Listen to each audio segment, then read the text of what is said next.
the honor to host one of the great, today we have the honor to host one of the great scholars and practitioners within the field of Islamic psychology in the Arab world, Dr. Khaled.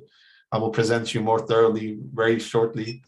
We want to welcome all of you. Please, when you join the session, mute your microphones. We will not allow microphones to be open during the lecture. If you have any questions, dear excellent brothers and sisters, feel free to use the Zoom chat.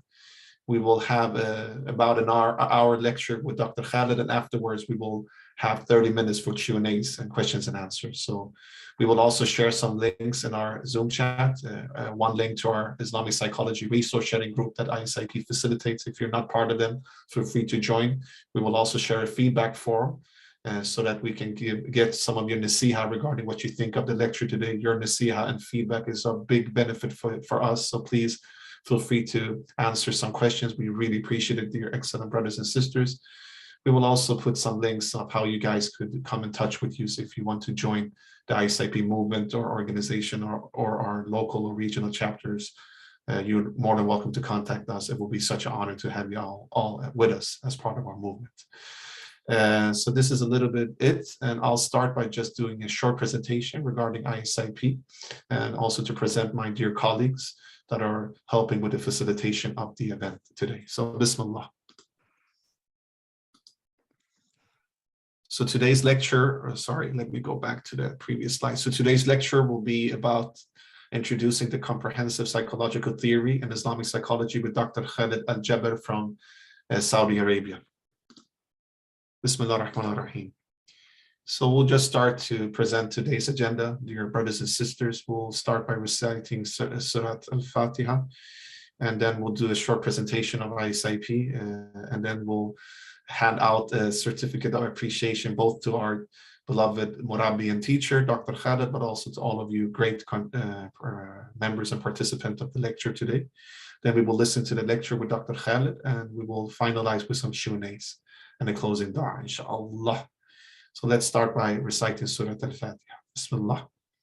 Bismillah ar-Rahman ar-Rahim. Alhamdulillah Rabbil Alameen. Ar-Rahman ar-Rahim. Malik Yawmiddin. Iyyaka na'budu wa iyyaka nasta'in. Ihdina as-sirata al-mustaqim. Sirata alladhina an'amta alayhim. Ghayril maghdubi alayhim wa la. Barakallahu feekum.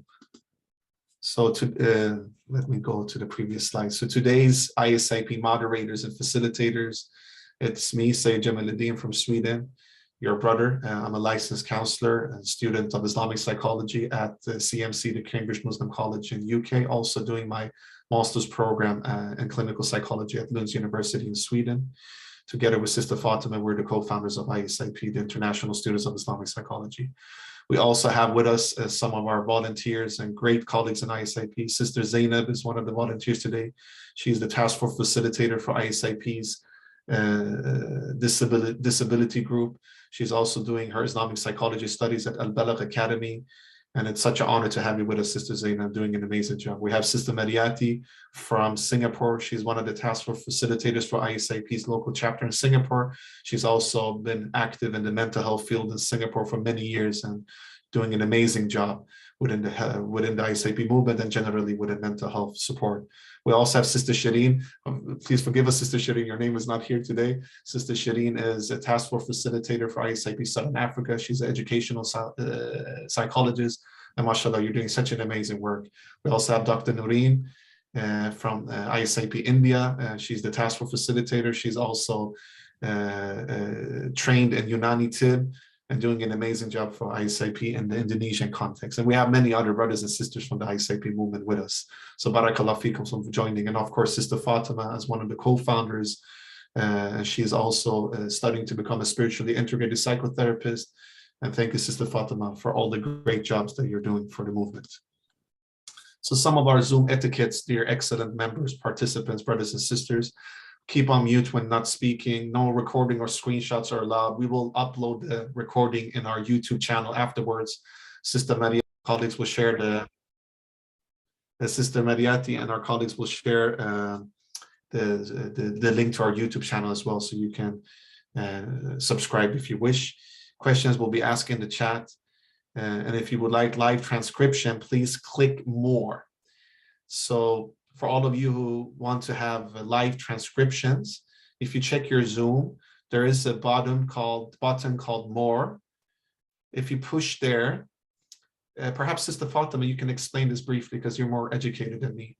For those who want live transcription, how they can. Sure, yeah. So for any of our participants here, if you just would like to see the live transcription come up, at the bottom, you see the More with the 3 buttons, and you can request that, and then one of us will enable that, and then the subtitles will be coming in English. So feel free to do that, and one of us will accept that request. Barakallahu feekum, Sister Fatima. A little bit shortly about ISIP, our mission statement. We want to be an inclusive space designed to connect people with diverse backgrounds interested in Islamic psychology. We aim to disseminate knowledge, share resources, and discuss best practices in a free and accessible manner. We want to be a platform to enable further development of people's personal and professional interests, studies, and understanding of Islamic psychology within their communities and countries of origin. Ways to contribute to participate, as we mentioned, you can subscribe to ISIP's YouTube channel. You can join one of our Islamic psychology WhatsApp groups, group 14, and you will receive an email with a recording as well if you have registered for the lecture today. And if you want to be a member of ISIP to join our movement, our local chapter, regional chapter, and our different projects, feel free to. We will release our website next week, if I'm not mistaken. There you can see how you can join. And we will also add our email address. If you want to join, you can email us. Or if you have any questions, we will always be at your service. If you want to access to our digital library, feel free to become a member by entering our website, inshallah. And if you have any ideas, if you want to establish a local chapter in your region or start some projects, we are always at your service. This is a certificate of appreciation to you, Dr. Khaled. We will also email this to you. And this is for all the efforts and time you're putting in the field of Islamic psychology. And we as ISIP want to recognize that. So thank you so much for your khidmah. We really appreciate it, Dr. Khaled. So just a short presentation of Dr. Khaled Al-Jaber. Dr. Khaled is an expert in family medicine and psychotherapy consultant in the Faculty of Medicine at the Ministry of National Guards Health Affairs in Riyadh, Saudi Arabia. He holds a minor specialization in CBT from the Beck Institute and also in ACT, Acceptance Commitment Therapy. And Dr. Khaled offers courses in Islamic psychology. No, excuse me. ACT, it's not an acceptance and commitment therapy. It's an academy of cognitive therapy. Oh, sorry. We thought it was accept. Okay. Please forgive us. Yes. I'm actually very interested in ACT. Yes, many people confuse between both. Yes. Yeah. Thank you for shedding some light regarding that, and please forgive us for our misinterpretation. And yes, you have done actually lecture in the ISIP Arabic chapter, and actually your lecture is the one who has most views on our YouTube channel. So we know that in the Arab world, you're very well known and popular, and we hope that with the international movement we have, that we can share your knowledge to the rest of the world as well, and to the rest of the Ummah. This is just a brief certificate of appreciation to all of you, excellent brothers and sisters who are joining the lecture today. Without you, we will not have this movement. You're the core part of this movement. So thank you so much for all your research sharing and for the passion you're showing to Islamic psychology. We really appreciate your presence. This is a certificate for all of you from us. So yeah, feedback form we have mentioned, and without any further ado, Dr. Khaled, let me just mention also next lecture we will have is Sunday the 13th of February at 11:30 a.m. GMT. The lecture will be with Dr. Human Keshavarzi from US and Turkey. He's one of the great scholars and practitioners within the field of Islamic psychology. He's a licensed psychotherapist and doctorate in clinical psychology, adjunct professor at American Islamic College, Hartford Seminary, instructor of psychology at Islamic Online University, and he's the founding director of Khaled Center. And the topic will be the application of traditional Islamically integrated psychotherapy, TIIP, for the treatment of OCD, scrupulosity, waswasa. So please save this date, and we will also inform it through our groups, inshallah. Let me stop sharing my screen. So without any further ado, Dr. Khaled Al-Jaber, and please, dear excellent members, brothers and sisters, please round of applause, digital applause. The floor is yours. Welcome. Can I share the screens? Yes. Great. طيب. بسم الله الرحمن الرحيم. I will try inshallah to end in our time, maybe 4:30, maybe 4:30 in our time. I don't know what's your time, but in our time 4:30. So inshallah we'll try to be on time. طيب. Introducing the comprehensive psychological theory in Islamic psychology. I would like to thank Allah subhanahu wa ta'ala first, and then thank the organizing committee, ISIP, for their efforts and initiatives and calling people from everywhere. So Jazakumullah khair, thank you. I hope inshallah today we'll give a brief presentation that inshallah it will be useful inshallah. Assalamu alaikum jami'an wa rahmatullahi ta'ala wa barakatuh. Forgive me, I have a bit tough flu. So meeting objectives, introducing the comprehensive psychological theory in Islamic psychology. Our goal today is to introduce, not to explain extensively. We will go through general features briefly, inshallah. The project, comprehensive psychological theory, to put forward a comprehensive scientific psychological theory from an Islamic perspective. We hope it will be, inshallah, a holistic theory from A to Z. This is one of the great foundations, inshallah. And our ambition, inshallah, Allah willing, to become accredited in teaching and practice in Muslim world. And between brackets, Muslim worlds. This is an extension of the Islamic psychological routing movements, which has begun to take place for more than 70 to 80 years, alhamdulillah, jazahumullahu khairan. They already started before us, so we are following their path. Components and elements of the comprehensive psychological theory. My suggestion is that the Islamic psychology will be in 3 pillars. The first pillar is the psychological principles and foundation. The second pillar is the general psychological health, and the third pillar is education or upbringing, at-tarbiyah, upbringing and psychotherapy. What is the first pillar? Psychological principles and foundation. It's the theoretical section of Islamic psychology. The fundamental premises necessarily for understanding the soul and the human being, and the location of psychological processes, about who is the human being, what's the soul, what are the components of the soul, which maybe correspond to current neuropsychology or clinical or cognitive psychology or biological psychology. Also, we discussed the definition of psychology, the goals of psychology, how psychology is organized and arranged. So all these issues will be in the first part, in the first pillar. In the second pillar, which is the general psychological health, we believe it's the omitted part in the contemporary Western psychology. Yes, just recently people recognize it, but again, unfortunately, they secularize it again. They secularize as usual. They are trying now to secularize many things. So there is a new movement there in the West to come back to well-being, but again, it's a secularized version. We have our own Islamic version. This statement will be repeated many times, that we should present the Islamic version, the clear, authentic, original Islamic version. There is no need to catching the tails of other theory, because catching the tails of other theories will not push it any step further. This general psychological health pillar classified in 5 axes. We'll explain it inshallah during the lecture. The third pillar is about the education or upbringing. We have a problem here because, you know, there is a problem in the science of education, because education in Western psychology does not include all the areas that we call it as upbringing or tarbiyah.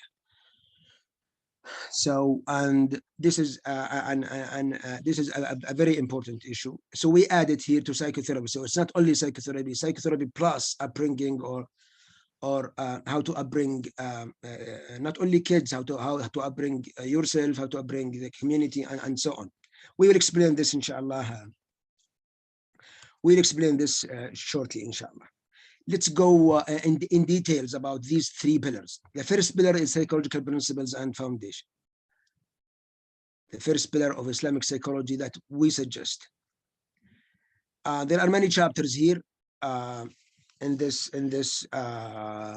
pillar. We divide them into divisions. So in part one, the introduction introduction to psychology. We'll talk introduction to Islamic psychology, its characteristic, premises, and then we'll define what is psychology from Islamic perspective. We'll talk about happiness in Islamic perspective, normal and abnormal from Islamic perspective, how psychology is categorized and classified, and in Islamic perspective, and as usual, scientific research method in psychological science, again in Islamic perspective. I will highlight here a few points. Question raised: why a new psychological theory to start with? Why Islamic psychology in particular? And then we'll answer the other question: why don't we have an Islamic theory yet? Well, there are many versions of Islamic psychology have appeared. Why a new? Because for two reasons. The first reason that I think we clearly have a problem with current Western psychology, and we'll explain this in short. We have a great problems with current Western psychology. The second reason that it's our civilization right. Yes, it is our civilization right to have our own theory in all kinds of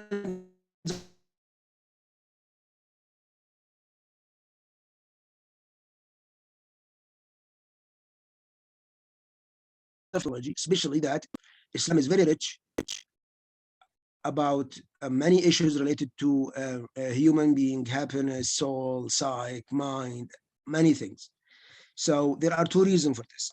Why don't we have an Islamic theory yet? Well, the theory is there, but maybe it's not fully collected, fully supported. So I do believe that one of the reasons why we are not yet having a very strong, really present Islamic psychology is because of the strategy that used during the last 70 years.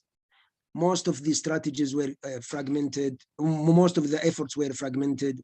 And then also, there are different views, opinion within the Islamic psychology. What is Islamic psychology, and what's the relation between us and the Western psychology, which is a very crucial point.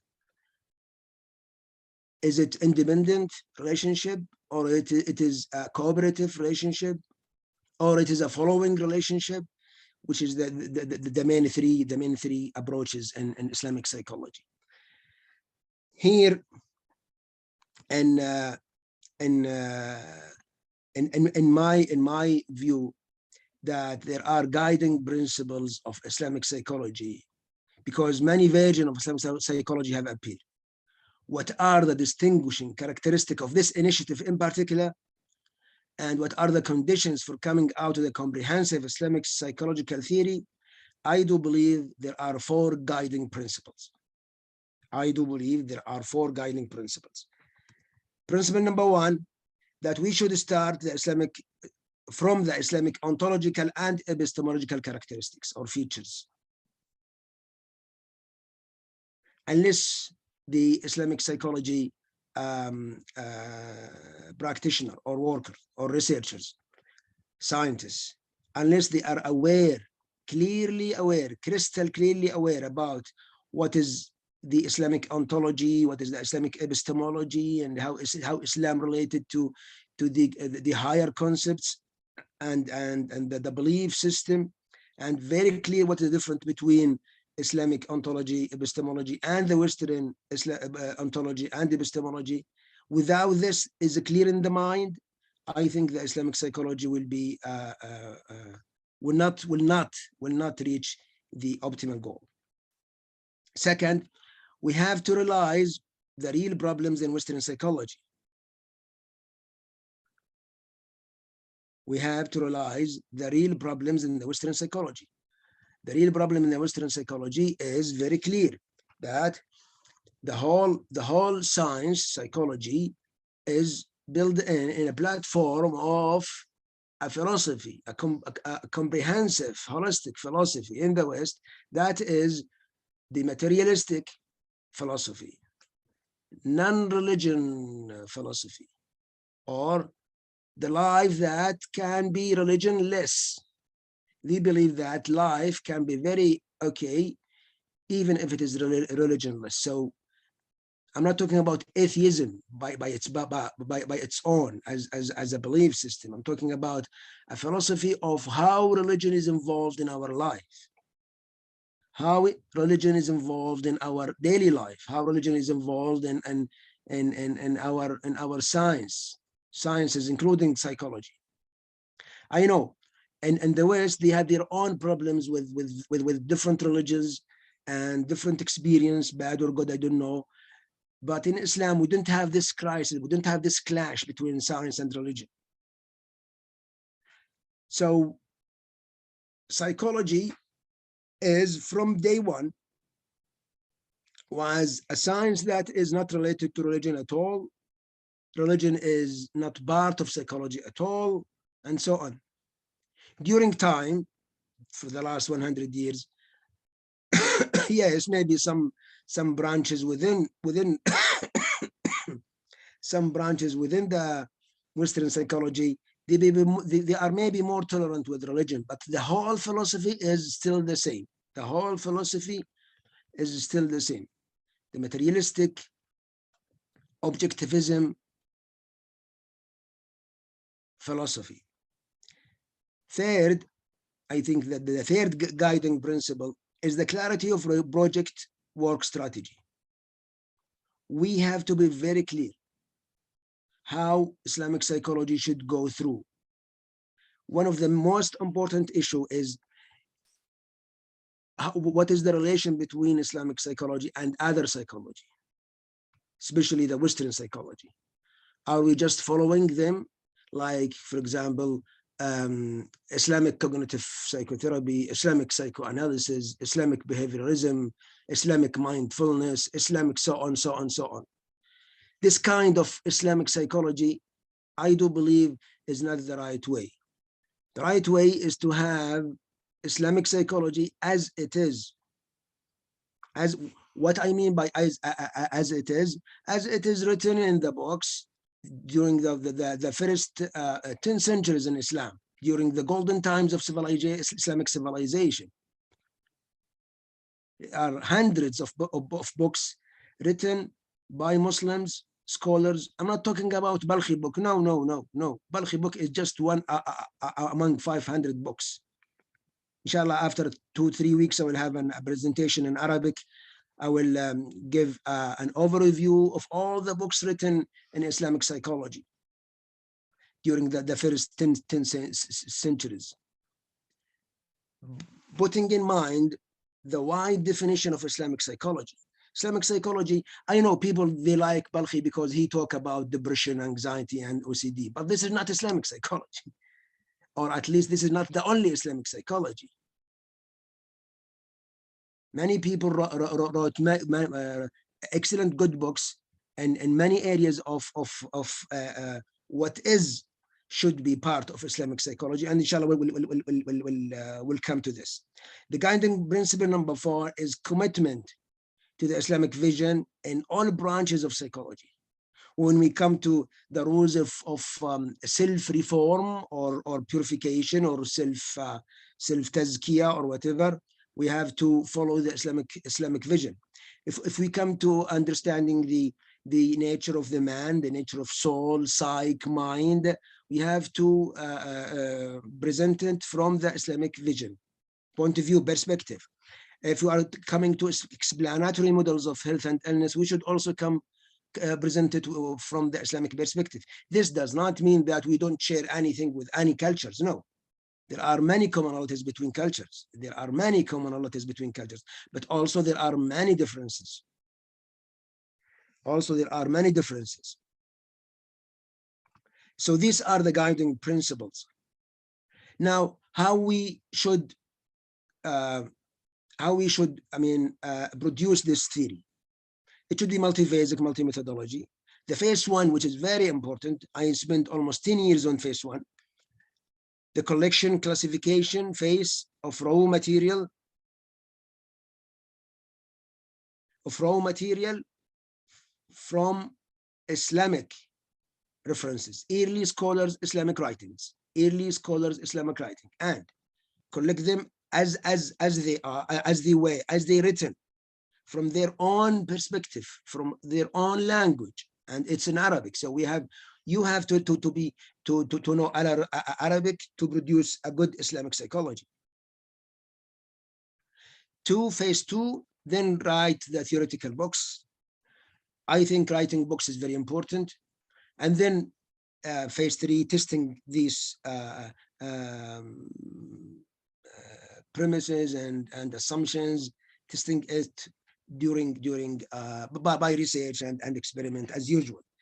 Why I said start by writing books? Because all the great well-known psychological theories usually started by books before even testing them. So testing usually come after the first author or first thinker. He published a book, publish a complete book about his own theory, and this should happen inshallah. And alhamdulillah, now for the last 70 years, many books written in this, so that the job is easier for us than for our old brothers and sisters. Now, part of this, we are still in the pillar number one. What is the definition of psychology and its goals? What is psychology in the first place? What is psychology in the first place? When we want to build psychology from an Islamic perspective, our first challenge was, what is psychology in the first place? What are its jobs and areas and functions? What are the main subjects? What are the main subjects of the book? Is the current categorization of psychology books in the West, usually they started by biological psychology, and then cognitive psychology, and then developmental psychology, and then and so on, social psychology, and so on. Is this reflecting the real subjects and important areas in Islamic psychology? Of course, no. So we have to have our own category, own subjects, own branches. What are the areas that are important for us? And we'll explain this, inshallah, just a few minutes. So we must answer these entry questions. What is the purpose of psychology? To produce what? What are the goals, virtues, and virtues that does psychology call for? What, at the end, what is the man built by contemporary Western psychology, and what is the man built by the Islamic psychology? These are very important guiding principles to start with. Definition of happiness, definition of normal and abnormal. What we are trying to do in the people by psychology. And as you know, in Western psychology, they are, as their Greek predecessors, that they are always keen about the mechanisms of things and how things are working. all the mechanistic way of thinking. But in Islamic psychology, well, there's part of the interested area for those who are interested, but the main issue is how we could help people to live a healthy psychologically life from Islamic perspective. How they could be, how they could live happy from Islamic perspective, definition of happiness. Now, other areas also in first pillar is what is the essence of soul and psyche, and what is the soul, composition of the soul, places of psychological processes, where are the psychology mechanisms, dynamic take place in the human being, and so on, and the driving forces of the soul or the psyche, and also the psychological conditions or phenomena under study. So these areas are very important to start with, to understand very clearly from Islamic perspective. I know maybe today I will raise questions more than answers because of the time, but in summary, for example, what are the Islamic perspectives on what is the soul of the psyche is? There are four terms: soul, psyche, mind, heart, al-ruh, al-qalb, al-nafs, al-aql, which is well known since hundreds of years. It's not something that newly discovered. Hundreds of books written about this since maybe century 2 in Islam, because the text Quran and Sunnah are very explicit about these four terminologies, and for sure those four each work can have psychological function. Islamic perspective is sure not the monism, the current monism, one material only, which is the current pervasive view perspective in the current psychology and current medicine even. Islam has its own version of dualism. This is a clear contradiction to contemporary neuroscience. Why this is important? It's important because it's to prove the existence of non-physical part of the human being. And here we have a divergence between two school of thoughts, two different psychologies. Psychology where only focus on physical part of the human being, and psychology where it focuses on physical and non-physical part of the human being. And here we divide, and this is one of the dividing point between Islamic psychology and other kind of psychologies. Also, one of the principles to start with, we are still in the first pillar in the Islamic psychology, the explanatory models. How does the soul form? To start with, how does the soul form? Or, in Arabic it's very difficult. And in Arabic we have a nafs, we have a ruh. In English it's not very clear, because also in the Greek it's not very clear the difference between soul and psyche. So when we say soul or psyche, it's almost, we are meaning the Islamic terminology, nafs and ruh. How the soul works, or the nafs work, mechanism of the internal psychological scene. We should have our own view without trying to catch the tails of any other theory, especially the reductionist theory. You know what? One of the major issue in Western psychology is the reductive approach, or reductionism. They are all committed to materialistic, non-religious paradigm, and Muslims needs a model that explains how the soul is formed and grow up with time, how the psyche and how psychological processes grow up with time from Islamic perspective. reading Islamic early writings make it very clear for everybody that the central meaning here is the importance of psychological construction or architecture, البناء النفسي. The importance of psychological construction. All the efforts in Islamic psychology is to build a strong psychological construction. المؤمن القوي, and the Prophet ﷺ says, the strong mu'min, the strong believer. So the psychological construction, the psychological architecture, the psychological skeleton is the main issue here. Our aim in Islamic psychology is to make this very strong, very strong.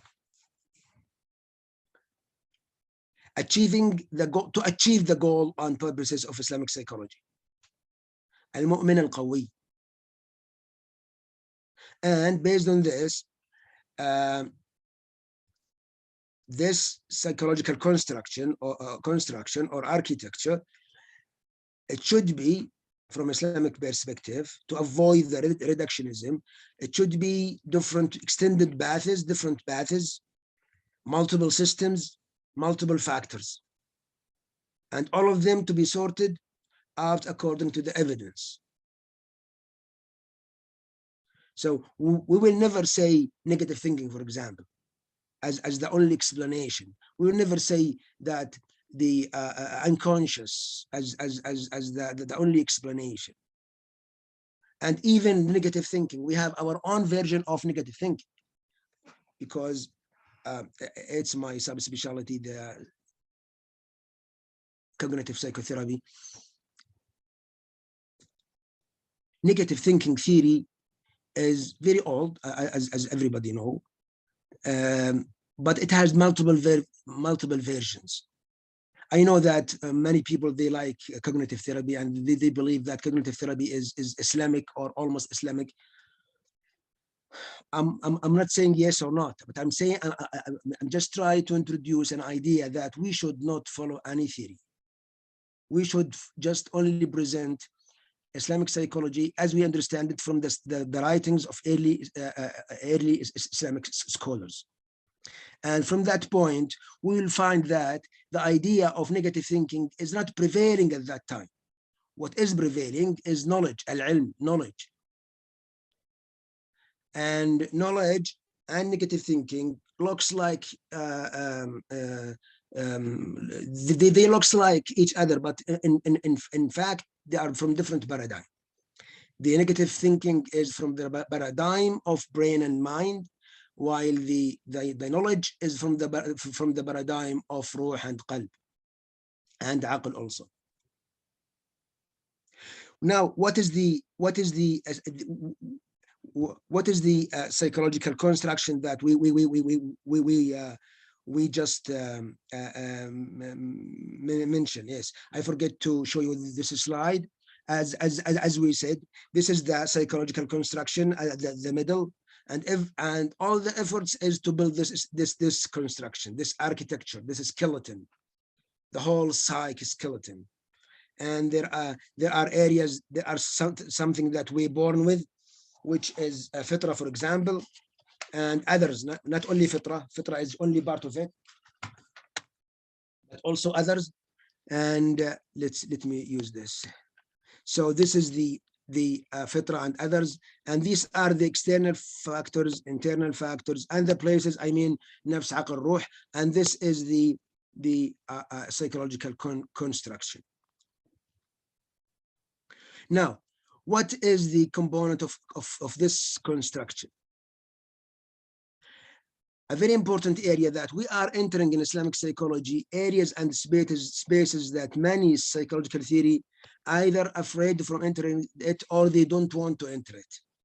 For example, the higher concepts, the belief system, which is again secularized by the existential philosophy and by the theory of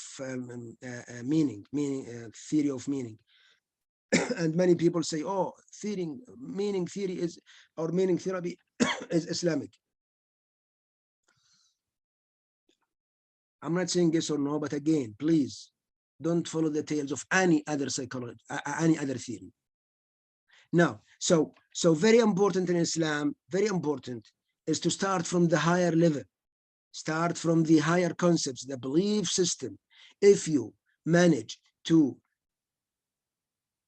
develop a very strong belief system in the human, in this man or woman, then you are in the the right starting point.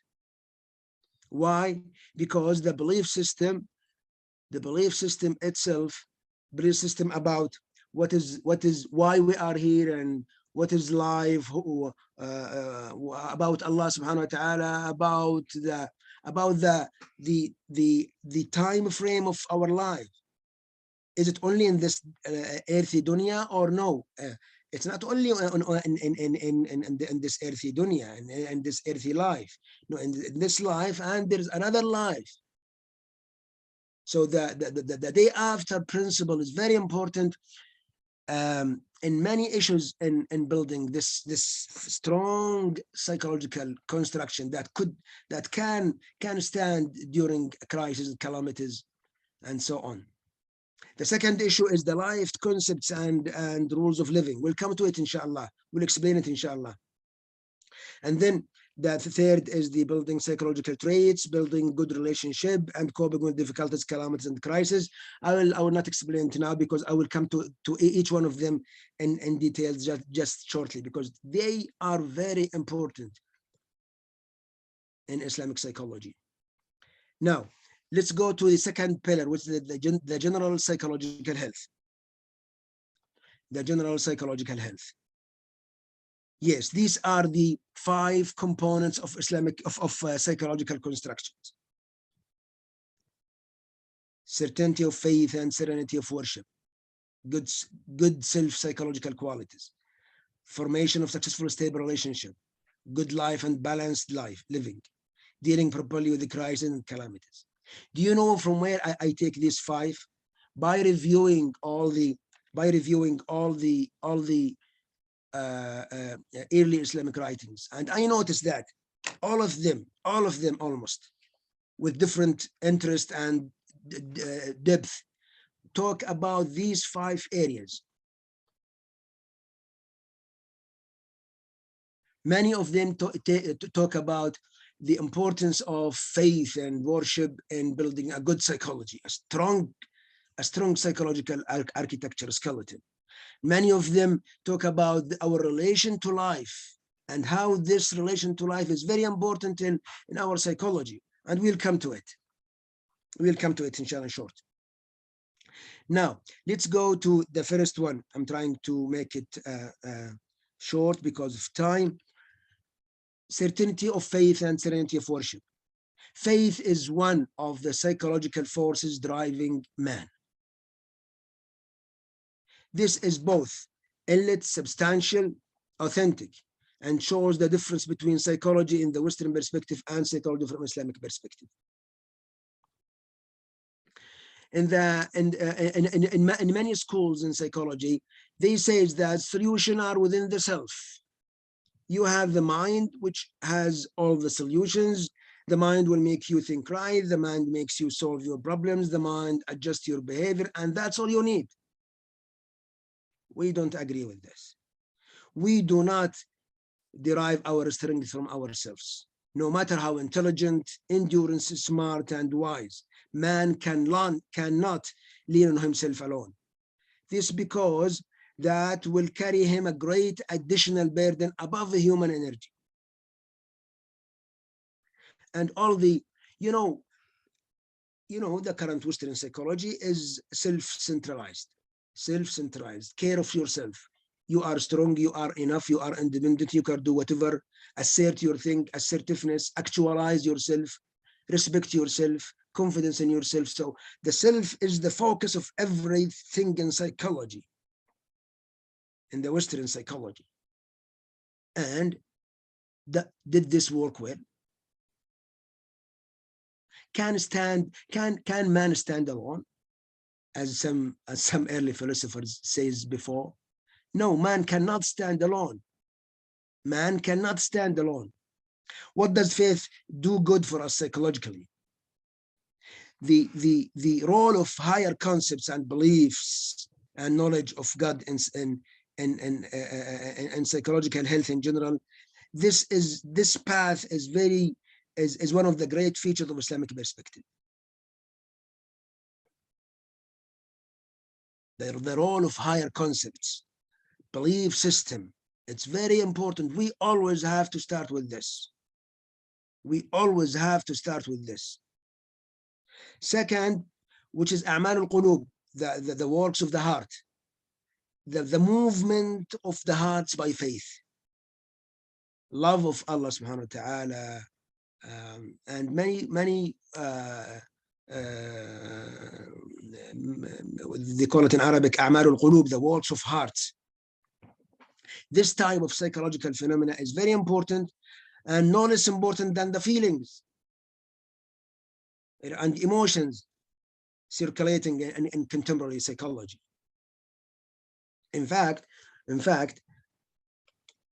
if you read many books in Islamic psychology in Arabic, you will notice something, that they focus more in a'mal al-qulub, in the works of the heart, more than in the sadness, anxiety, fear, and so on.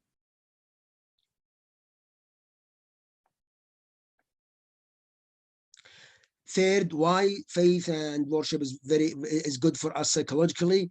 Because faith practice, the faith life, worship has its important psychological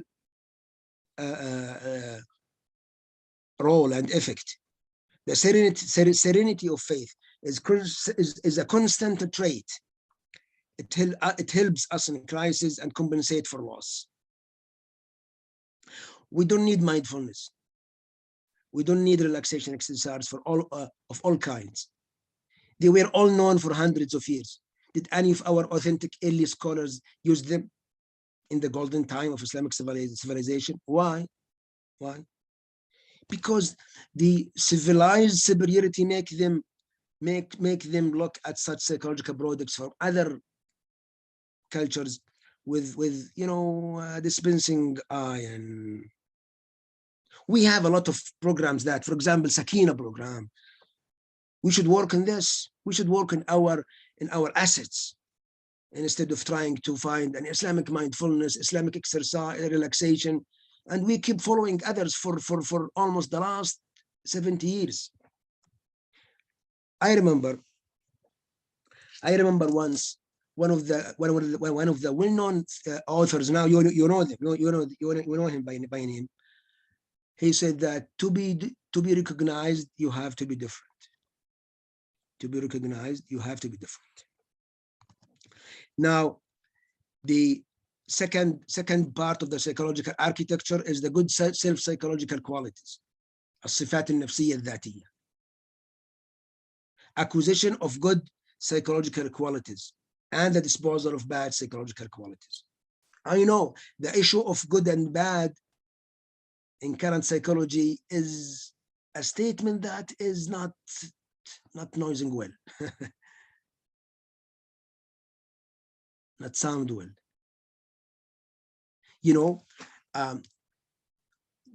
During the whole human history, virtue and vices, right?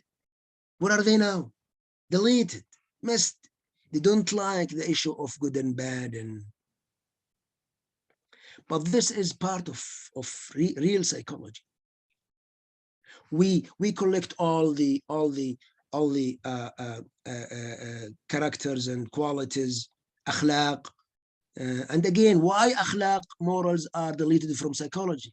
Oh, morals are not part of psychology, it's part of philosophy. Who says that? No, morals and akhlaq is qualities of human beings, and it's part of psychology. It should be part of Islamic psychology, and we make it part of Islamic psychology here. We divide them in 7 or 8 chapters, and we collect them, and we give courses on this. Now we are in the 3rd course. Each course is 12 weeks. 12 weeks only on this slide. 12 weeks explaining this slide only.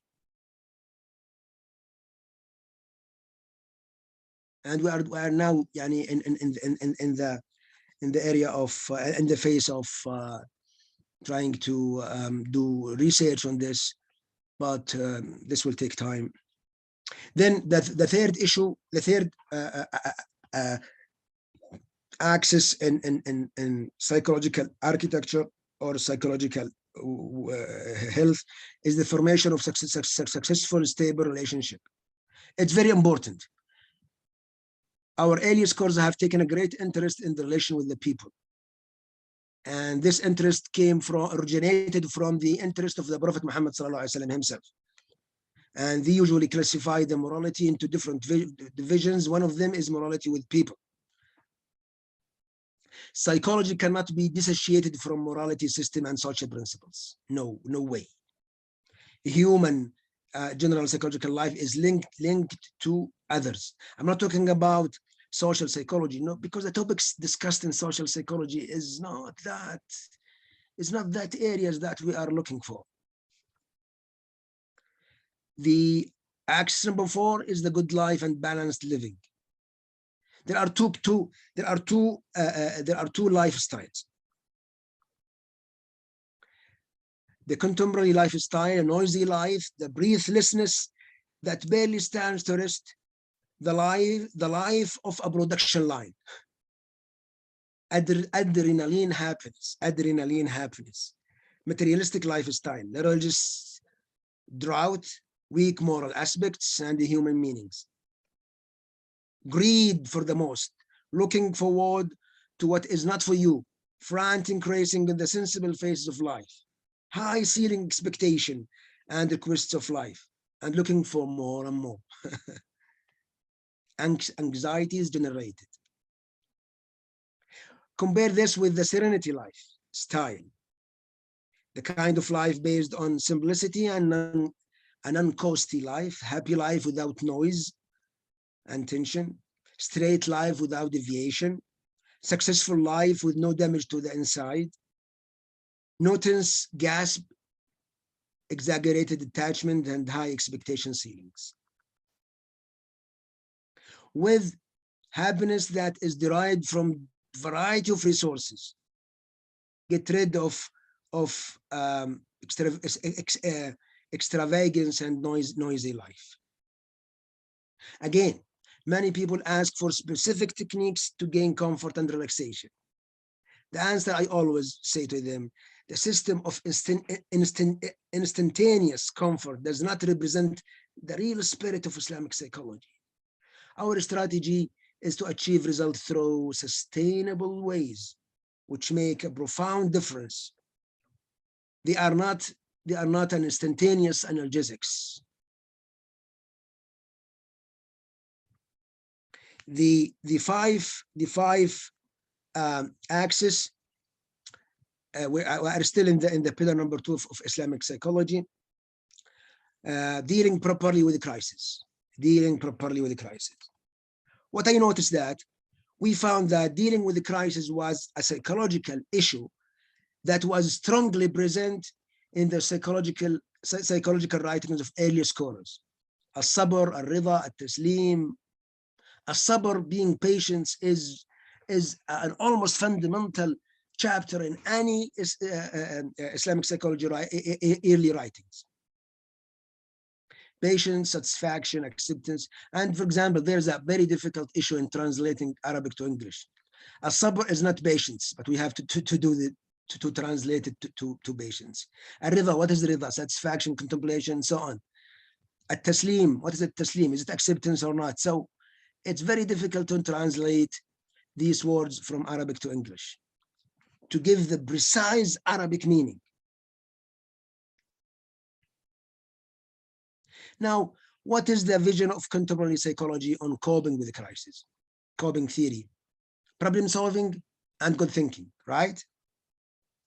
And they usually focus on material solutions that can be done, focus on taking care of yourself. This is the main principles here. Is this coping? Is this how a human being cope? Islamic perspective on dealing with the crisis saturated with religious concepts, particularly macro higher concepts and belief systems. Trust and rest on Allah subhanahu wa ta'ala, rely on him, clear connection to him Almighty, and spiritual solutions. So this is in summary the second pillar, which is the 5 axis. And as I just mentioned, I'm doing this second pillar for the public, because the first pillar of Islamic psychology is more for researcher and specialist, and the third pillar is more for therapists and so on. But the second pillar is for the public. And now we are testing the acceptability, feasibility. Is it useful for them? Does it change their life? And the early feedbacks are very encouraging, very encouraging. People usually said, I mean, we never hear about these issues somewhere else, anywhere else. It's there. No, it's there. I'm not the one who created them. It's there in the books. I'm just taking them from the book, summarize them, arrange them, and give them names and so on. Now, the last 3 slides was the third pillar of Islamic psychology: education or upbringing and psychotherapy. We have to say something about the issue of upbringing. Upbringing, you know, in Arabic there is the word called the tarbiyah. Tarbiyah, it is very difficult to find an exact translation in English, but maybe upbringing or nurturing, or so it's dealing with a non-sick person, while psychotherapy usually dealing with sick person. So what is more important is upbringing, a tarbiyah, because everybody needs this, and people need to know how to deal with their kids, with their family, with their friends, and government. They should learn how to deal with how to upbring the communities in Islamic perspective. The other issue, which is usually most frequently asked questions: what is the psychological explanation of mental problems and disease from Islamic perspective? This is the most frequently asked questions. In brief, we should not again drag our legs into the reductionism approach, where we should have to explain depression by relating it to a specific explanation. This is not life, and this is not psychology. So in brief, as we explained earlier in the lecture above, in what the soul is, we said that we have psychological construction or architecture. This is in summary. And we have mechanisms that form from the soul, how the soul works. So when do psychological problems occur? It's very simple. If there is a defect in one or more part of this psychological structure. I mean, one of this 5 parts, 5 axes of the psychological architecture. This could result from one or more factors in the formation of the soul itself during the formation of the soul. I mean, why there is a defect in these 5 axes? Because maybe during the formation of the soul itself, during the formation process of this psychological architecture, something happened wrong.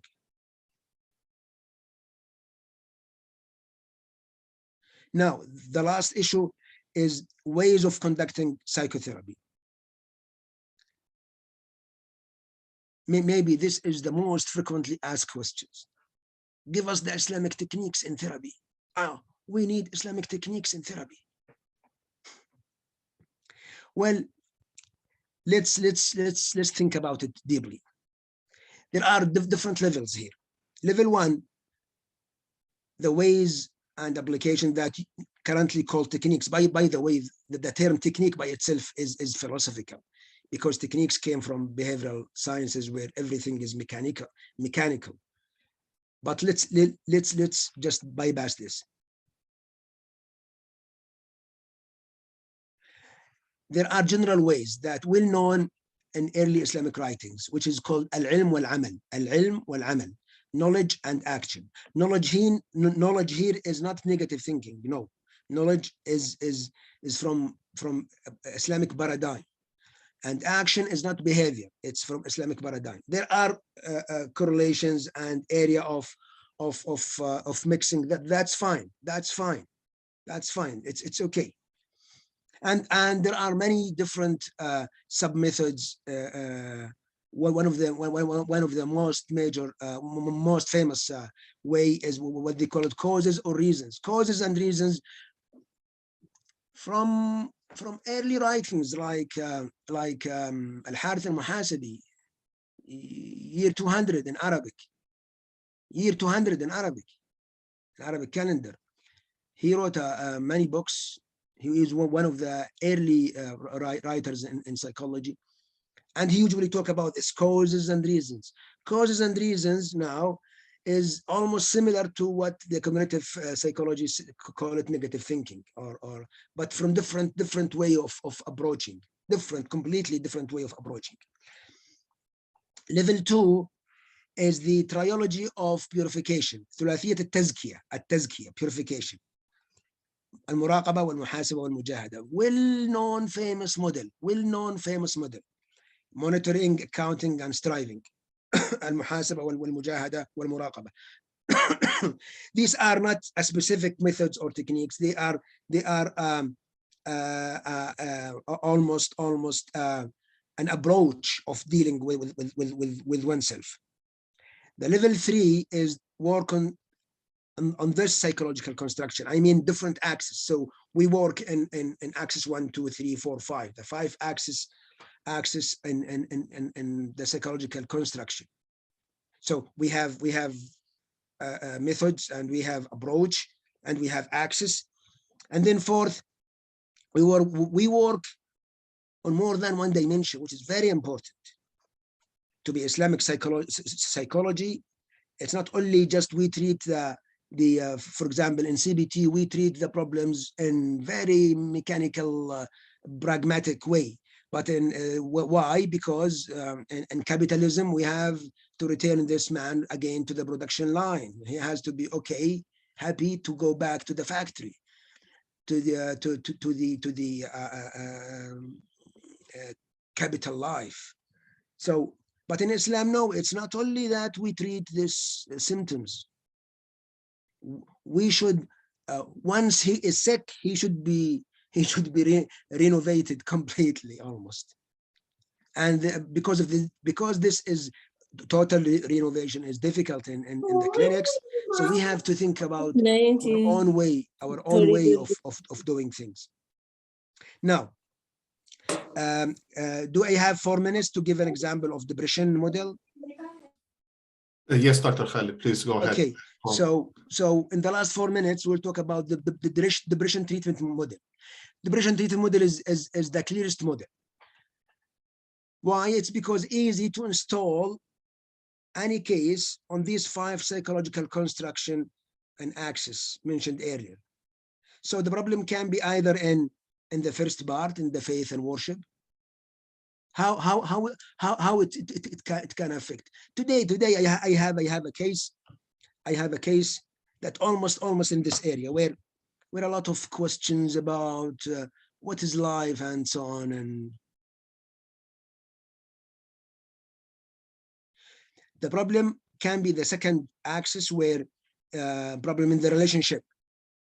For example, difficulties in dealing with insult or bullying, problem that he doesn't know how to deal with people, or the problem can be in the axis 3, in the crisis. He doesn't have enough capacity to cope with problems. So we should strengthen him. We should empower him by teaching how to be more patient. And if any therapist talk about this now, talk about being patient with patients, people usually they are not tolerating this kind of languages. Or maybe he has the problem in the self qualities themselves, like self qualities in his knowledge, in his patience, intolerance, satisfaction, and how he managed to deal with his own internal emotions and so on. Or the problem can be in his lifestyle.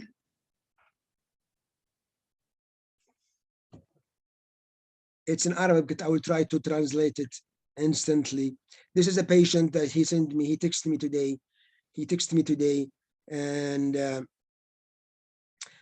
he said that after our session, after our last session, I discovered that I have a long crisis. And she mentioned many things related to his own way of life.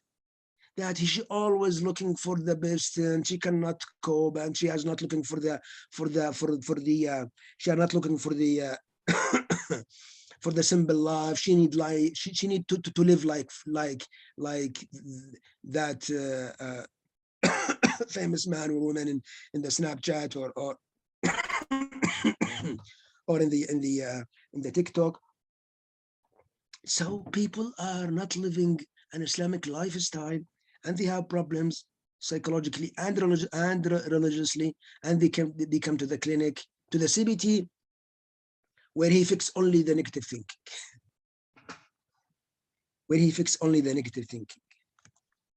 So I think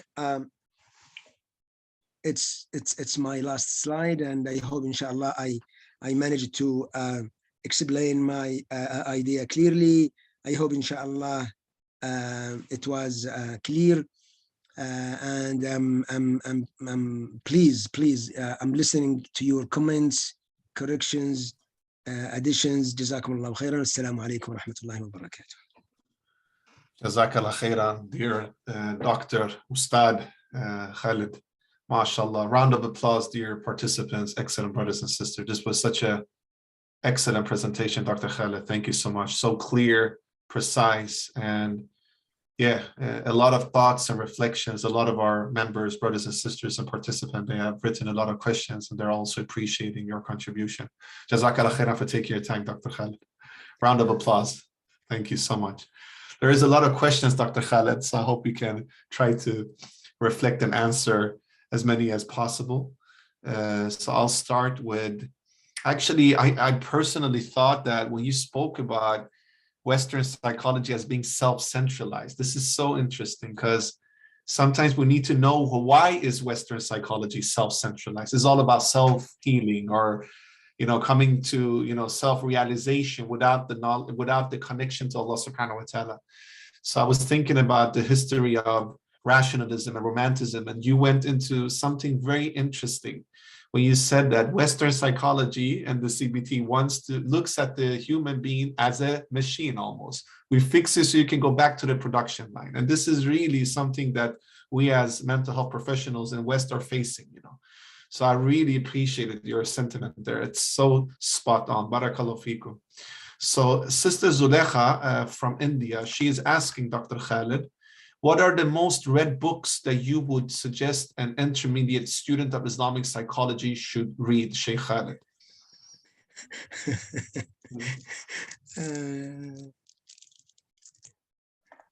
This is the most difficult question I always face. Yeah.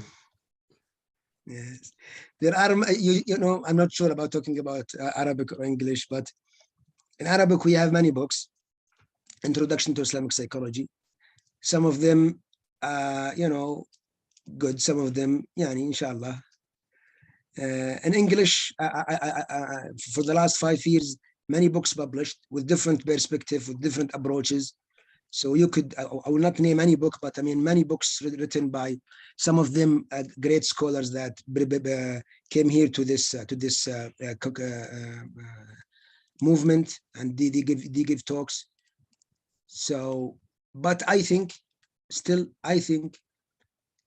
what I think is the comprehensive Islamic psychology textbook is still missing. But this does not mean none of the writings now is sufficient. No, many of them are okay, and many of them are good. And yes, that's a very diplomatic answer. Jazakallah khairan, Doctor. To Sister Zulekha, we will ask Dr. Khaled to email us a list of the Arabic literature that he could recommend, and we will add it to our website. We are actually doing some directories of different books that people who are interested could study. So we will have it on ISIP's website. Barakallah fikum, Ustad. Next question is from Wahid from Indonesia. Assalamu alaikum.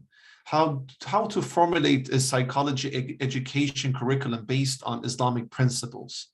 The modern psychology, as we know, based on paradigm of positivism, while the Islamic principle is faith belief, which is immaterial.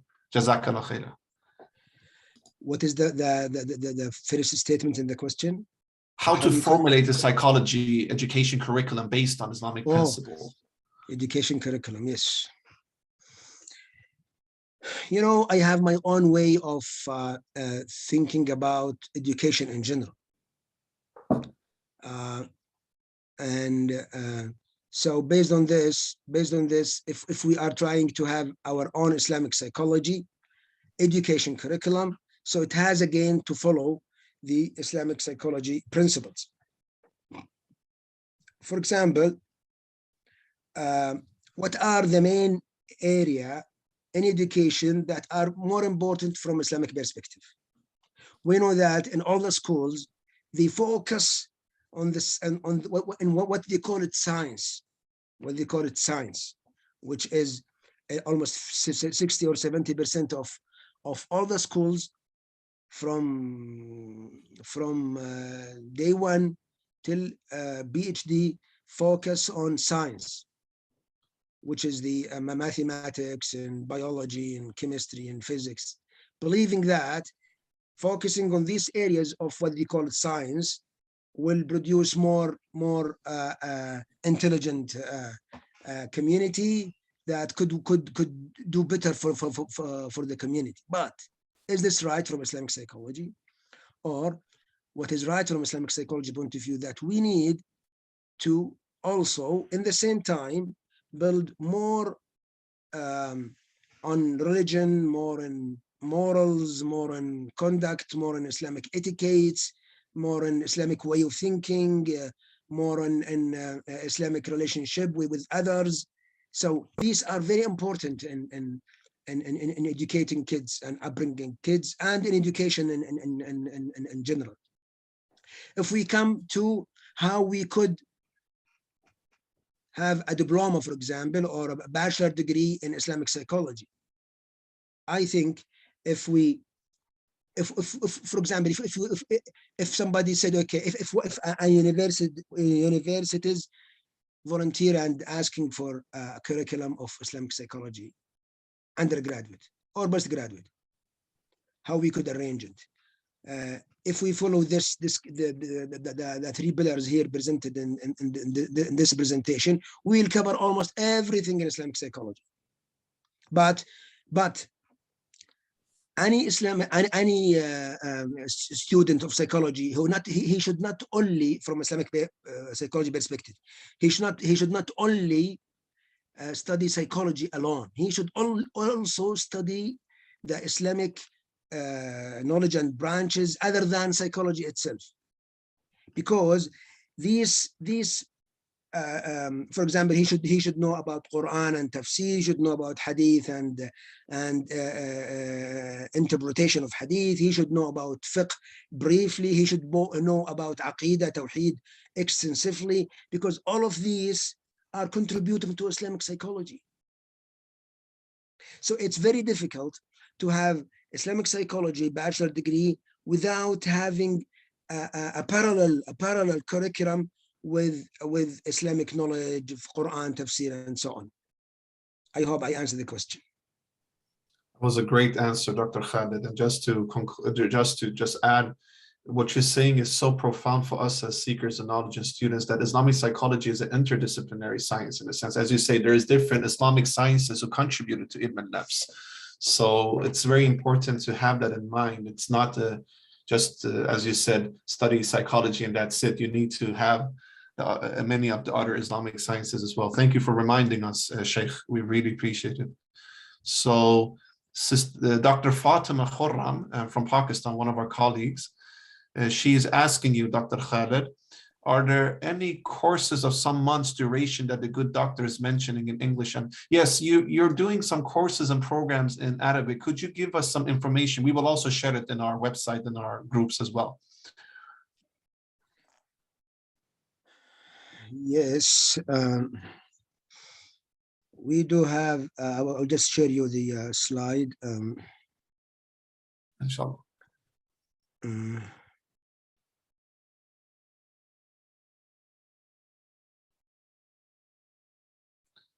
We will also send all this information to all of you who register for the session today. You will receive Dr. Khaled's slides. This is an example of this course. Okay. Now we are on week 7. Now we're on week 7. You know, we mentioned that Islamic psychology is 3 pillars. The second pillar is the general psychological health or well-being from Islamic perspective. I call it an-nafs al-tayyibah. It's from hadith, the Prophet hadith. An-nafs al-tayyibah, the good psyche. And we usually discuss all the five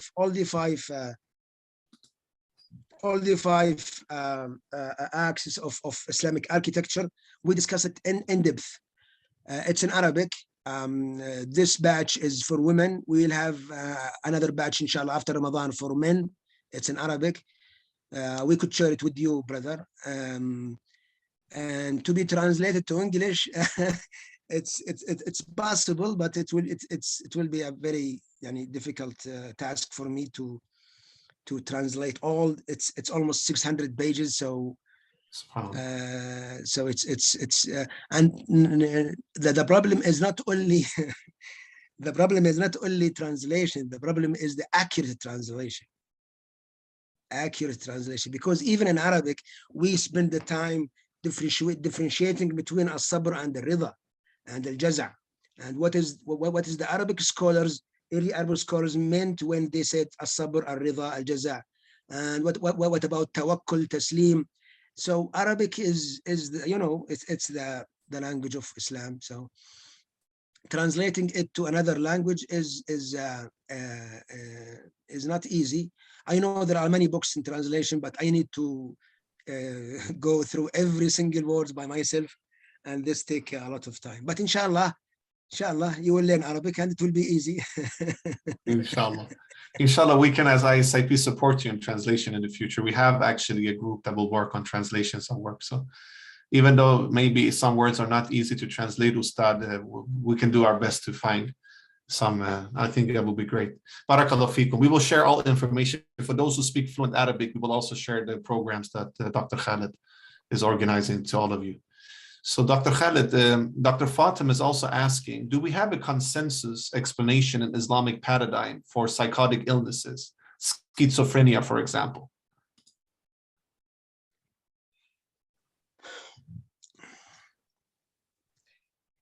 They call it, for example, Al-Razi and Ibn Sina, they call it melancholic depression. And sometimes they call it junun, madness. And the description that give, and sometimes, by the way, for those who is reading Al-Balkhi, for example, sometimes the word waswas in Arabic sometimes means schizophrenia or psychosis. So in early Arabic writings, the word waswas can mean qalaq, anxiety, can mean waswas, which is OCD, obsessive compulsive disorder, or can mean psychosis by itself. Ibn Sina, for example, and Al-Balkhi and Al-Razi, many other scholars, usually physicians. By the way, most of Islamic scholars, when they talk about psychosis or madness, they say it's something related to physicians. It's not related to because the early way of thinking that it is an organic way of problems. It's not something that can be dealt without medication. By the way, do you know that psychiatrists never exist before almost 100 years ago? Psychiatrist, because in the past, in all civilizations, psychological problems usually dealt with hakim, which is almost counselor or something. So it's not dealt with psychiatrist, except like psychosis, for example, or madness or whatever, that very severe kind of extreme kind of mental disorders. If it is mental disorder, I mean, psychological disorders. Yes. It's very interesting, actually, Dr. Khaled. Thank you for shedding light, because in one of my programs, we were reflecting regarding why haven't we seen any historical presentation of certain psychological disorders that are part of the DSM manuals today. And it's exactly as you say, in many cultures, maybe some things they didn't see as a disease either. So it's very interesting that some of these diagnosis is very culturally specific, actually. So Jazakallah khairan for shedding light. Not only this, because you mentioned this, very important, but there was no time to explain it. Current psychology and psychiatry is a disease-oriented science. And not only disease-oriented science, it is a medical disease-oriented science. I will ask you a question. What is more serious, lying or depression?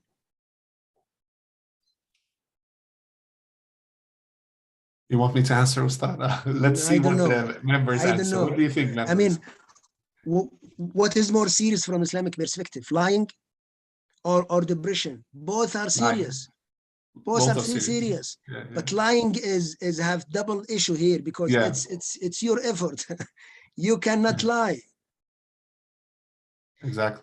Most of Islamic psychology is in this area, in the area that you should do it yourself, being patient, being cope with crisis, and what is the definition of happiness? This is again a complete one lecture. What is the definition of happiness, normal and abnormal from Islamic perspective?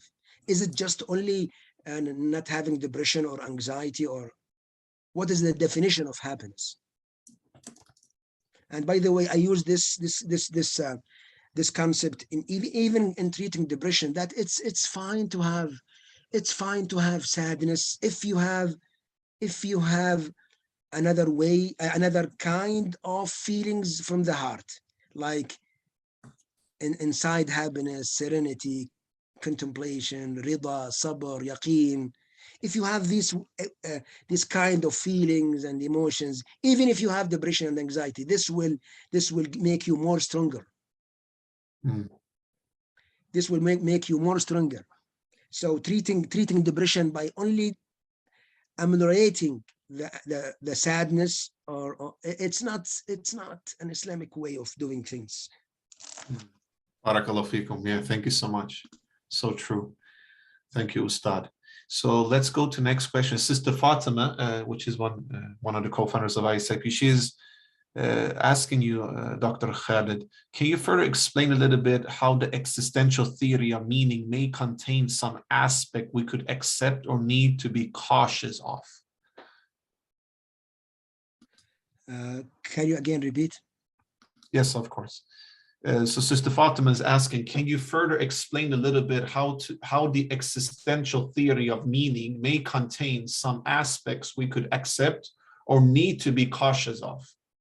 Oh, yes, I have a full lecture about meaning therapy. Because I studied it in Canada from the student of Viktor Frankl himself. And from the day one, I realized this is not Islamic. It's not Islamic. You know what? Let's explain the things now.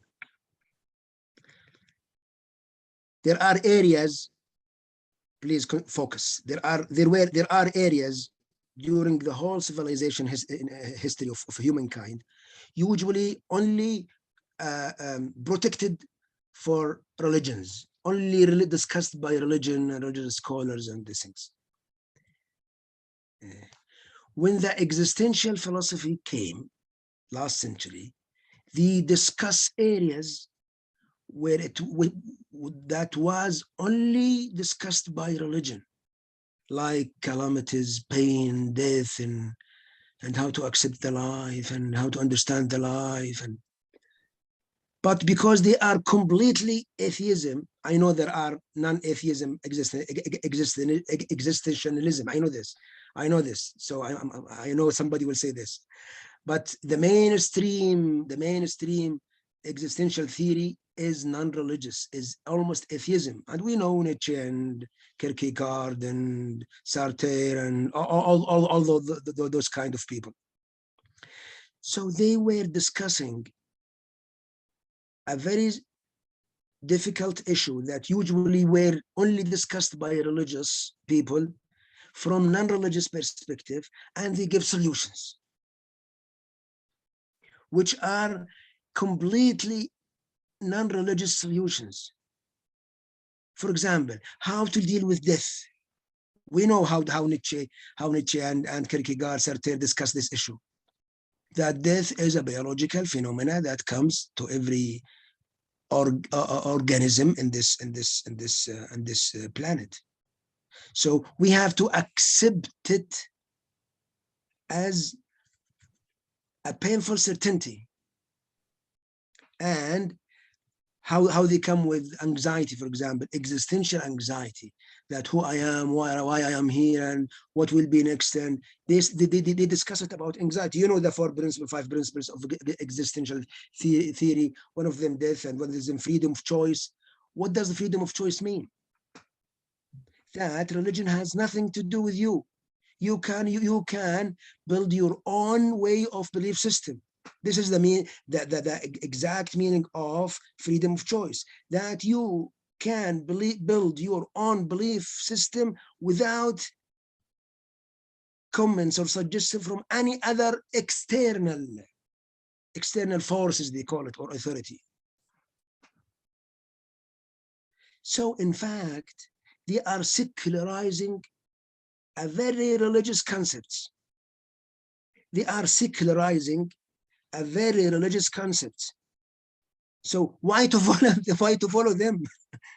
They are stealing our ideas and modify it.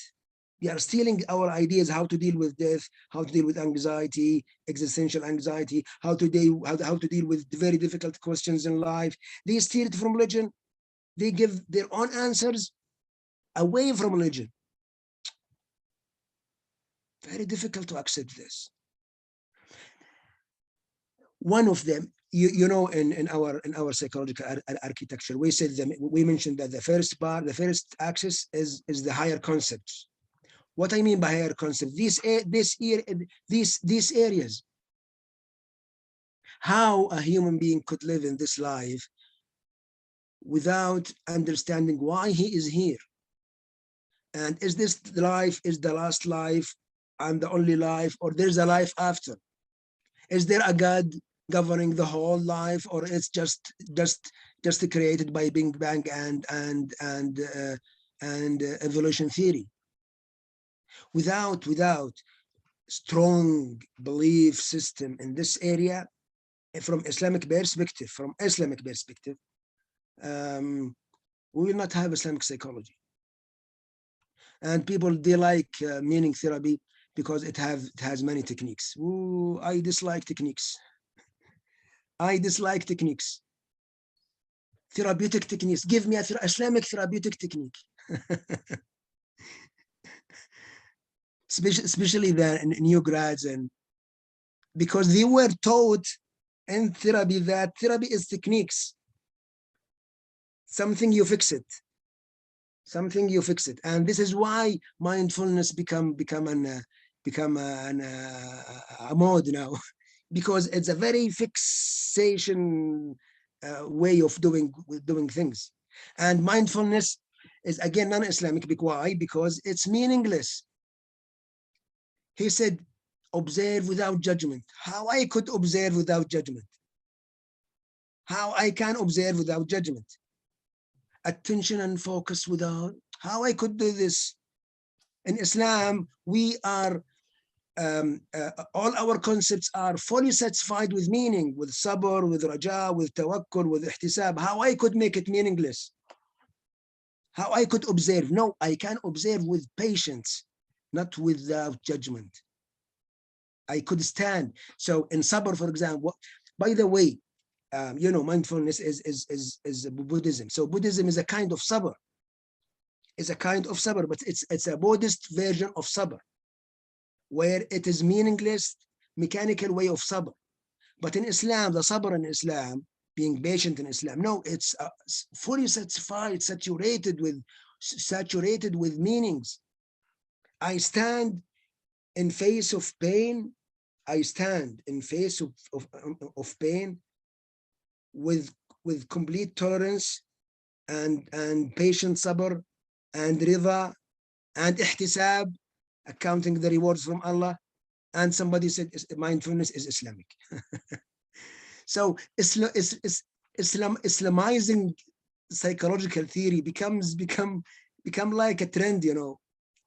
And since early years, since Freud, when Freud came, oh, we Islamize psychoanalysis. When behavioralism came, okay, no, khalas, we will Islamize behavioralism. When humanism came, they said, oh, we'll Islamize humanism. And when cognitive theory came, they said, we'll Islamize cognitive theory. And now when mindfulness comes, we'll Islamize cognitive mindfulness. Please. Islam is Islamizing every other thing from every different culture. So where is the real essence and difference and perspective of Islam? I remember, I think I just mentioned, but we'll read it again, that one of major authors now, you know him, he was my supervisor. He's an American. He said, to have a theory, you have to be different. You need to be recognized. You have to be different. You know, in CBT, there are two wings in CBT: the C wing and the B wing, and they are still till this second, they are fighting each other. The cognitive wing, they call it behavioral experiment, because just simply not to call it behavioral modification like the behavioral wing is trying to say. So everybody is trying to be different, except Muslims, they're trying to be similar. I mean, why? Theories, great theories in life, in all nature, in all humankind of knowledge. Theory is a complete set of knowledge that is completely well recognized, categorized, with its own idea of thinking of the principles, or own way of thinking, own way of approaching different things. I like the time, inshallah, and if Allah extend our life, when in conferences somebody said something, I said, well, in Islamic psychology we have different perspective. Well, in Islamic psychology we have different perspective. I like this, not to be different, but just to be different. No, it's not to be different just to be different. No, to be different because we are really different. We are really different. But we have to believe in our Islamic psychology, in early scholars' writings, And this is why I said nobody can have an Islamic psychology without an extensive knowledge about Islam. I'm talking a lot. I'm sorry. No, mashallah, it's great. Actually, we are all enjoying it, and people are commenting that this is very much needed notions that you're saying. And it's kind of like Ustad, when we speak about diversity in West, because I live in West myself, so I live in Sweden. So when we speak about diversity in Western countries, it's diversity, but it's still a hegemony because the diversity is within a framework. So you need to accept the framework, then you can actually be diverse within the framework. They don't mind if you're a Muslim as long as you accept their framework. That is the thing. But if you don't respect the framework and you speak about diversity, like diversity to be different, I mean, we can respect each other, but we can be different. That is not as much accepted, to tell you the truth. So diversity is being a notion of, yeah. Unless you are different from the area that is accepted to be different. Yeah, exactly. There are some areas, not many though, not many. But I am very mindful of your time, Ustad, because we're already 30 minutes up. Would you, I mean, we have more questions, but it's up to you to decide, Dr. Khaled. We want to respect your time. Do you have more time? We will be happy to be here a couple of minutes more to answer, or shall we instead send you the messages and you will answer them and we will email them to our members? We, for me, we have 15 minutes to Maghrib prayer. Okay. So we have still 15 minutes, but what about the audience? I mean, I'm concerned that they are tired or something. I will ask I don't think they're tired. They're actually all excited on listening to you. So dear brothers and sisters, would you like us to proceed to try to, go through some more questions of yours? If you want, just raise your hand. I'm sure everybody wants it, by the way. So yeah, I think people are raising their hands and sending hearts. So yeah, you guide them to the answer. Inshallah. All right, Ustad, Doctor. So we go to next question, which is from Sister Zainab from UK, one of our great colleagues. She wants to know, Dr. Khaled, when dealing with difficulties, how can you help others around them? For example, friends, family, work, colleagues, etc. Yes, and this is the beauty of the Axis 5, dealing with the crisis. Dealing with the crisis is not is not mechanical, that it's only help the man who is, or the person who is in the crisis himself. Because what we teach people in dealing with the crisis, first we go to the higher levels. What is the crisis and who created and what is the purpose of it and why it is there and what is the benefit of it and so on. And then we go to the driving forces that Allah subhanahu wa ta'ala give us, like patient.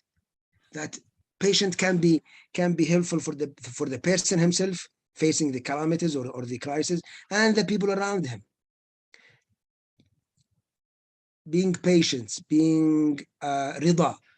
Rida, I'm not satisfied with the English translation of rida, because rida is more than satisfaction, is more than contemplation, is more than serenity. It's something. From our work, it's 5 components. Sabr, we make it 4 components. Rida is almost 5 components, and intolerance, which is jaza', we make it 6 components. And every component is very important to understand and specific. And so then come to the problem solving. For example, I think I make things worse today, so I will. It's not difficult to add another idea. I don't believe in problem solving. I don't believe in problem solving. Problem solving in behavioral sciences and behavioral theory, based on evolution theory, where the organism in the jungle, he should solve the problems to survive. Okay, and this concept and this notion is borrowed to psychology, where yes, man is an intelligent problem solver. But in fact, we don't solve problems. Allah subhanahu wa ta'ala who solves the problems. We only try our best to do something, but in Islamic psychology, we call it in Arabic badl al-asbab. We only do what we can do, But this is not solving the problems. The problems is solved by many factors. There are many areas in the problem that is outside our knowledge, our idea, our strength, our power. So we only can do some changes in some areas. So then why you call it problem solving? It's not problem solving. We are doing efforts here and there according to our capacities and time and framework and all the things. But who solved the whole problem is Allah subhanahu wa ta'ala. Allah subhanahu wa ta'ala. This is just an example of how we, I mean, if we go really deep in Islamic psychology, I think we will have a great science, inshallah. Inshallah. Barakallah feekum. Barakallah feekum, Sheikh. Jazakallah khairan, Sheikhna. Great response. So we have a question from Sister Safra Razik. And she's asking you, Sheikh, when you say problem with the soul, I'm not Sheikh. Huh? No, out of respect, we call you Sheikh. Okay, Ustad, Murabbi, our teacher. When you say problem with the soul, does it mean when it was created? I actually don't understand the question either. But it says, when you say problem with the soul, does it mean when it was created? Sister Safra, if you're part of the lecture still, if you could write in the chat exactly what you mean, and we go to next question, and then we will address it, inshallah. Sister Ainul from Indonesia, she is asking, it is a revolutionary call. It is a long way to implement the ideal of Islamic psychology, considering the limited sources in other language, because majority is in Arabic language. Secondly, how Islamic psychology answer the question of mainstream psychology related to the evidence-based treatment, considering the Islamic psychology concepts sometimes are quite abstract. No, I don't agree. I don't agree that Islamic concept is abstract. Okay, so you can address that. And she's also writing, Ustad, or do Islamic psychology has different methods in proving the Islamic psychology concept as a scientific knowledge? Thank you. This is her question, Sister Ainu. You know, if you remember, I think the second slide, I said we have to the grounding principles of Islamic psychology, that we have to agree on ontology and epistemology. One of the area of epistemology, it is what is science and what is evidence. What do we mean by science? What do we mean by evidence? Now, what is science and evidence from psychology perspective, current psychology perspective? That is the sensibles, something is sensible. And when they come to abstract psychology, psychological phenomena, how they could measure it. In biology, we could have the microscope and we could see it. But in psychology, how we could see it? So they created different things. One of them is a psychological lab. And then psychological lab did not manage to solve many problems. In fact, many of things in psychological lab is not important. So, and then they created the psychological measures, psychometry. Psychometry now is the almost idols of the current psychology. Everything is in psychological measures. Everything they may make it in psychology measure. But the question is, who made the psychological scale? Does the psychological scale revealed from the heaven or from the sky, or it's something gifted from Allah subhanahu wa ta'ala? We found it somewhere, the psychological scale somewhere, or we created? It's a man creation. We design a questionnaire and we call it an objective tool. We create it and we call it an objective tool, and we based on this that psychology is an objective science. But psychological scales, to start with, are based on concepts. They are based on concepts. Concepts is man created. So again, it's subjective origin for what is called objective tool to produce objective science. So what is the solution for this? The solution to be humble, that psychology cannot be an experimental, cannot be completely an experimental, sensible, materialistic science. Very simple solution. And this will open the area for many ways of scientific methods. For example,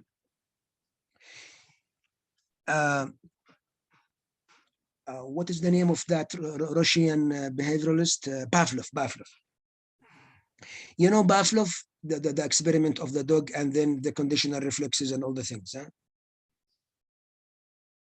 He was lying. You know why?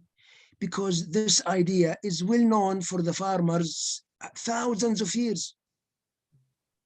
Farmers, they know, and sheep keepers, they know thousands of years that you could train the camel, the sheep, not only the dog.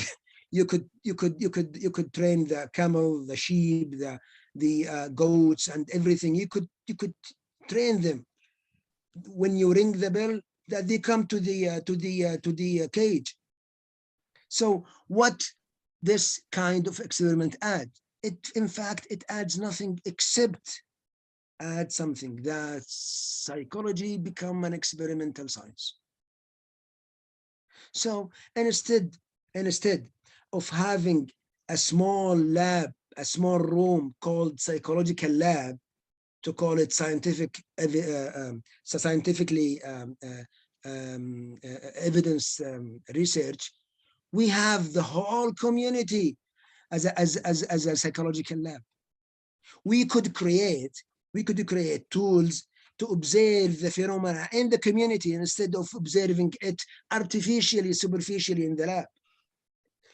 When you try to take a psychological phenomena from the community to make it in the lab, you have to divide many times. You have to make it superficial. You have to make it artificial to be able to study it in the lab. Like, why you study it in the lab artificially, superficially, not really cannot be generalized? You could use the whole community as your own lab.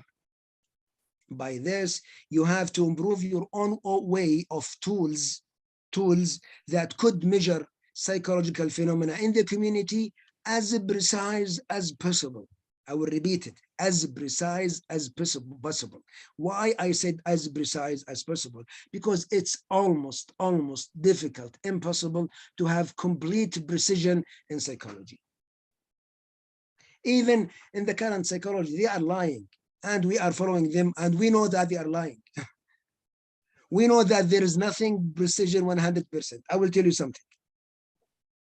In CBT, we said CBT is an evidence-based proven therapy. Okay, what is your evidence? I bring two group of patients, I treat those patients, and I did not treat those patients, and then at the end, okay, now listen. At the end, what you find? At the end, I found that 60% here improved and 30% here improved. This just mean this way of therapy is working in certain limits and certain part of people with certain limitations. It's not like, for example, if I have a microscope and I see the cell by myself, and if my brother come and see it, he will see the same cell. And if my sister comes, she will see the same cell. But here we have different, and this is why almost any school now has its own evidence to prove their efficacy. Why almost every school have their own way or their own evidence to prove efficacy? Because the tool used is designed by the way that it can be used, can get these results. I'm not saying that I'm not using experiments. No. Observe, but we have to be humble. This is very important. We have to be humble. We have to say to the people that this is the best to our knowledge and at this moment of time. And we will not, so it's evidence-based therapy.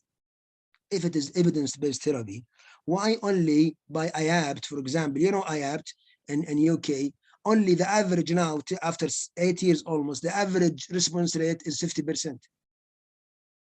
In IAB psychotherapy program. 50%. It's a coin flipping chance. I'm not saying that the current scientific methods are wrong. No, I'm saying we have to open our mind. We have to be open-minded, and please don't have civilization phobia. Don't have this kind of phobia that we can't say no. You can say no. You can say no. But please don't say no unless you are sure what's next. MashaAllah, MashaAllah. Tabarakallah, Barakallah fikum, Ustad. I remember one chapter in Professor Bedri, Rahimullah, his books, The Dilemma of the Muslim Psychologist, is criticizing the psychometric in Western psychology. And he was sharing same thoughts as you're doing here. It's amazing reading, actually. Barakallah fikum, Ustad. You know what? You need to go for the prayer now. So there are more questions. So what we will do, Ustad, we will send a question to you. And when you have time, you can answer them. And then we will email it to all of our participants, inshallah.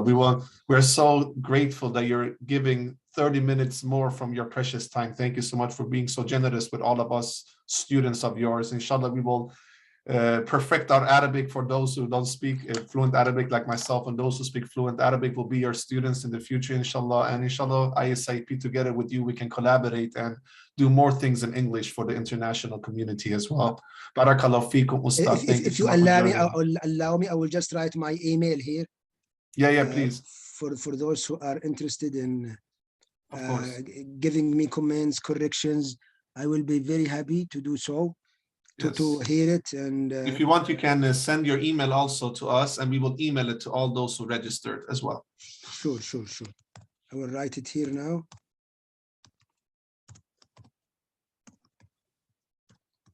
I'll give you my personal email, Al-Jaber K. And I think I can make it in the chat, right? Yes, you can just copy paste in the chat. Yes, much easier.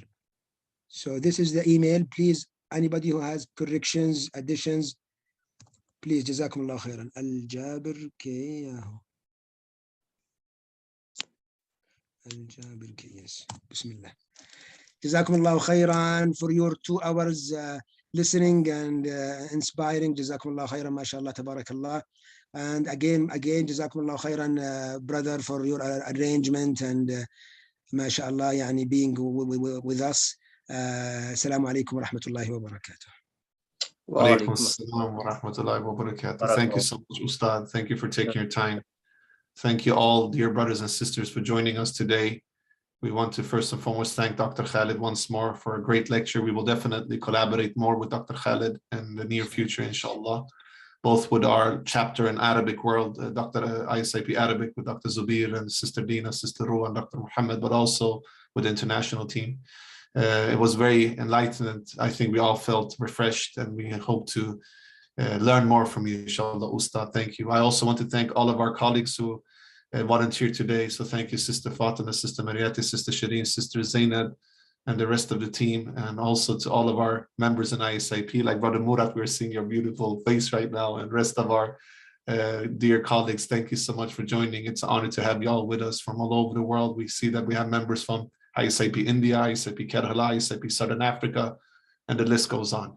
And for all of you who are just came to visit and to listen, we have a lecture with Dr. Human Keshavarzi in 3 weeks. He's also one of the great scholars within the field of Islamic psychology, and he's going to shed a lot of light with regards to the TIIP model, which is the traditionally Islamically integrated psychotherapy model. And he and his team has established this very interesting model that we as practitioners can implement in our daily practice with our Muslim clients and patients. So this will be informed in our WhatsApp groups. Also, we will send Dr. Khaled's slides as an email to all of you who have registered to the lecture. Please join our Islamic Psychology WhatsApp group. We have shared the link in the Zoom chat. Please respond to the feedback form, dear brothers and sisters. Your nasiha and feedback is a big benefit for us.